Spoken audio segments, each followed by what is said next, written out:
علم اس سلسلے میں ایک واقعے کو نقل کرتے ہیں، وہ بیان فرماتے ہیں بنی اسرائیل میں ایک عابد راہب رہا کرتا تھا، 60 سال سے اس نے اللہ تعالیٰ کی عبادت میں گزار دیتا ہے، اور اس آدمی کے اوپر، اس راہب آدمی کے اوپر شیطان کا زور نہیں چلتا ہے، وہ ورگلانے کی بڑی کوششیں کرتا ہے شیطان، لیکن کسی طرح سے بھی وہ عابد قابو میں نہیں آتا ہے۔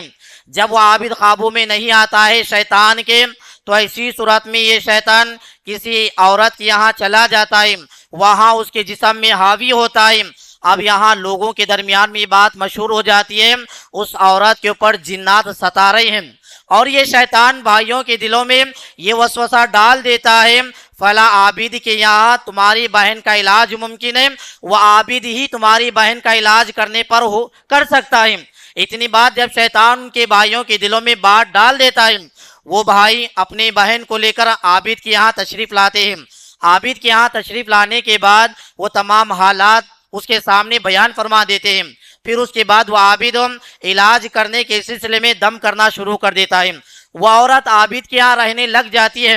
اسی دوران میں ایک دن ایسے ہو جاتا ہے وہ عابد دم کرنے کے سلسلے میں عورت کے یہاں تشریف لاتا ہے، شیطان عابد کو اب برے خیالات میں مبتلا کر دیتا ہے، وہ اتنے زیادہ برے خیالات میں مبتلا کر دیتا ہے نعوذ باللہ، وہ عابد اس عورت کے ساتھ زناکاری میں مبتلا ہو جاتا ہے، اور اسی کے سبب وہ عورت حاملہ بھی ہو جاتی ہے۔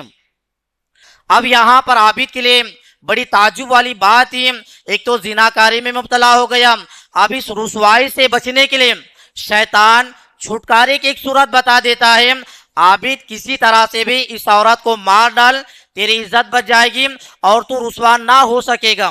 شیطان کی بات قبول کر لیتا ہے عابد اور اس عورت کو قتل کر ڈالتا ہے۔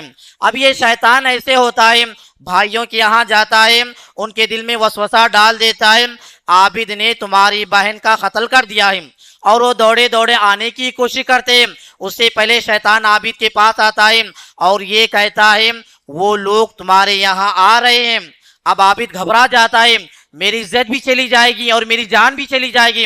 وہاں شیطان یہ کہتا ہے میری بات اگر مان لے تو رسوا بھی نہیں ہوگا، تیری عزت بھی نہیں جائے گی اور تو اپنی جان کا سلامت بھی پائے گا۔ وہ یہ کہتا ہے شیطان میرے سامنے سجدہ ریز ہو جا، میں تیری عزت بھی بچاؤں گا اور میں تیری جان کو بھی سلامت میں رکھوں گا۔ عابد کرتا نہ مرتا کے بہانے اس کے سامنے سجدہ ریز ہو جاتا ہے، اور وہاں شیطان یہ کہتا ہے میں تجھ سے بیزار ہوں، میں اللہ سے ڈرنے والا ہوں، میرا تیرے سے کوئی تعلق نہیں ہے۔ اللہ اکبر۔ یہاں غور کریں میری بھائیوں، عابد کی عبادت کو خراب کر دیا، عابد کو زناکار بنا دیا، عابد کو وہاں قاتل بھی بنا دیا، اور عابد کو مشرک بھی بنا دیا۔